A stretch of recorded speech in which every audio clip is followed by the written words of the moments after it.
What's going on? 22 here, and I'm back with my bi-weekly hauls, reviews, and dollar pickups. Let's start things off with this Batman number 149.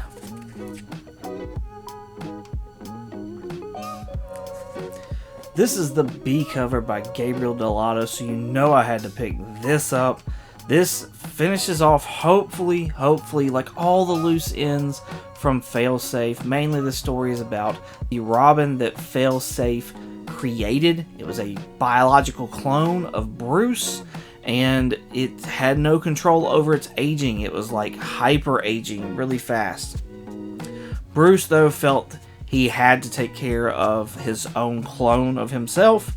So the story mainly dealt with that, with Bruce taking care of this clone and just basically watching himself age away. There's also a new beginning in the story where Bruce finds Zurin's Batcave, and he also finds out that Zurin had a lot of money, like some Bruce Wayne money. And so now Bruce seems to be back to being the original Bruce Wayne that we all know and love, including his hand apparently. And he has bought a new mansion now because Vandal Savage has his, original mansion, Wayne Manor. He bought a new mansion within the city limits. He felt like he and the Bat family needed to be within the city limits, and so he has bought a new place and he is fixing it up now, and that's pretty much where it was left off. Selena Kyle makes an appearance at the end as well. No rekindling or anything like that, but nice to see them two back in the panels. Overall, this is an okay issue. I really just thought we were done with Zurin, and then I was like, oh, there's remnants still. There's still remnants. But I feel so confident now that everything is tidied up and we're good to go, and we're going to head on to new adventures. I am getting the 151 and 152, if I'm not mistaken, because they have Delato covers, and that's the only reason why, honestly. Creature from the Black Lagoon Lives number 3.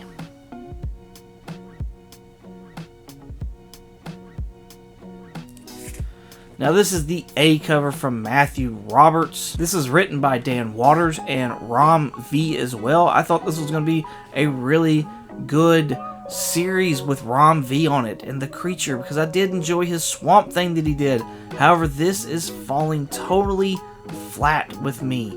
Our main character is after a serial killer or a murderer who attempted to murder her at one point in time, led her to the Amazon where the Creature is. We hardly see the Creature at all, and then we've got some weird messed up twist at the end of this one that this cover kind of gives away a little bit, but it's just I don't know. There's one issue left of this, and I'm honestly will be glad when this is done and over with. Doctor Strange number 16. Now this is the cover A done by Alex Ross. He's been doing all the cover A's for this Doctor Strange run. This is written by Jed McKay, I apologize. And this has been one of my favorite series up until this issue. This issue is okay. It mainly deals with Stephen Strange's brother, Victor Strange, taking over the vampire body of Stephen Strange. This is supposed to be a Blood Hunt tie-in as well. I have not been reading Blood Hunt at all, so I have no idea what's going on with Blood Hunt. However, that really still hasn't affected this story so much. All I'm missing is where Clea and Stephen went, because Stephen right now is in astral form, and Clea was with Stephen. But this issue deals completely with just Wong and Victor being in Stephen's body and them fighting. That's really it. So I don't know where Stephen and Clea are, but they're like the staples for this. That's what I love reading. Maybe we'll get back to normal once Blood Hunt's over with. I think this series is ending, along with another one in my pull list as well. So I can't remember. I can't remember how many more issues are left of this, but it's not many. It's maybe 1 or 2, and this is done. So sad day, kind of. Invincible Iron Man number 19.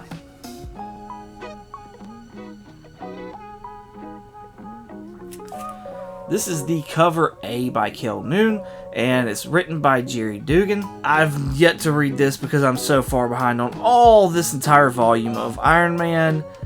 However, this is another one. This is my other book that's coming to an end. It's going to be ending at issue 20, and I have heard nothing about them replacing or having a new writer, or I guess it'll be a new number 1. Like, there's nothing about this series at all. So, are they just not going to have an Iron Man? Like, it'll be weird if they don't have an Iron Man book, because they've had an Iron Man book for many years now. Many years. So, will they go that far? Will they go that far to not have an Iron Man book anymore? I don't know. Guess we'll see. John Constantine, Dead in America, number 6. This is the A cover from Aaron Campbell. This is written by Simon Spurrier. And again, I am not a fan of this. The artwork is really good. It's really cool. Now, this issue in particular has got some fantastic panel work done in it, because this main story is about John and company picking up a hitchhiker. That hitchhiker, his stories actually come to life, which is where we get I believe where we get the 3 sisters that are kind of after John in this issue. And so there's some panel work where the storyteller is actually reaching in between panels to grab at things. So I don't want to spoil too much just in case you want to read it. This story, though, is just, I don't know if it's just too dense for me. Like, I don't like really dense, thick books. It kind of gets to me. I have to be in a mood to want to read those, and I've just not been in the mood to read this, and it's just not grabbed me. Like, a few issues, when I got to the end, I'm like, oh, that's okay. It's decent. And knowing what I know, reading them again, I may enjoy them, but as a whole, I have not enjoyed the series at all. I think this goes to like issue 8 or 9, so I've got a few more issues to go still, which I'm just like, man, I'm ready for it to be done with this. I really am. Walking Dead Deluxe, number 91.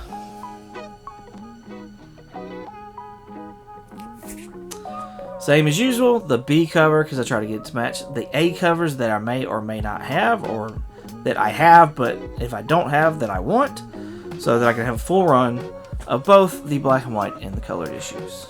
On to my dollar bin pickups. MyComicShop.com every Tuesday has like a dollar bin sale that starts up. It's freaking fantastic. I love it. It's one of my favorite things to do, especially because, like, you know, for the longest time around here, I didn't have a place to go and do dollar bin stuff. So if you're like that, check out mycomicshop.com. They'll have an on sale tab, and you'll go in there, and that's where all their dollar bins usually are. Let's start things off, though, with this Detective Comics number 1027. This is the eye cover for this issue, and it is done by Gabriel Delato. Of course, $10 book for $1, and it's Gabriel Delato. I had to get it, had to pick it up. Eve, issue 4. Issue 5.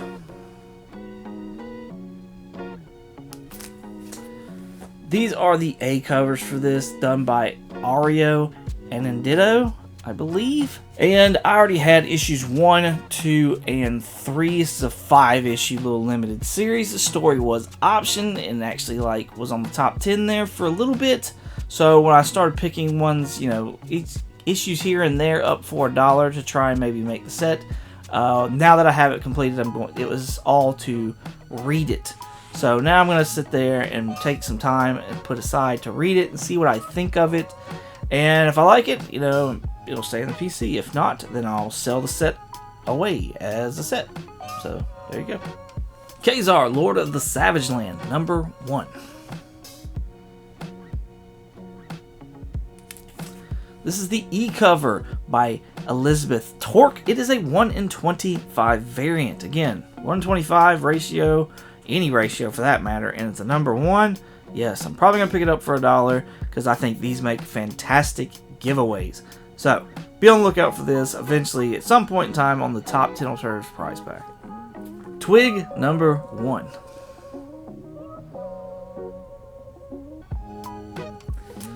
Now, this is the D cover done by Carl Strom, And I picked up not one, but 2 copies of it because it's the 1-in-10 ratio variant. Again, number 1, ratios for $1. Yes, all day. And on top of that, I think I really love this story. So, more incentive for me to give out the number 1 issue. Along with the fact of, I feel like a lot of people really like this story, and so they may not have been able to get any of the ratios. And I just feel like this one, which is the Virgin cover of the A cover, is just a fantastic cover. So that is it. Let me know down in the comments what you are reading, if you liked any of these pickups, especially the dollar bin ones. What do y'all think of those? Would those make some awesome prizes? The ones anyways that I'm going to be giving out eventually as prizes. But yeah, I'd love to hear what you're reading and what you're thinking of the stories, if you're reading the same ones that I am as well. Thank y'all so much for watching. I greatly appreciate it. You can find me on the Comically Comics podcast every Monday on all podcatchers, including Spotify and Apple Podcasts. Find that new episode on Wednesdays as well on our YouTube channel, Comically Comics Podcast. So go check it out over there. We'd greatly appreciate it. You can find me on Instagram, eBay, and Shortbox as well at 22_comics. Once again, thank y'all so much for watching, and as always, y'all have a good one.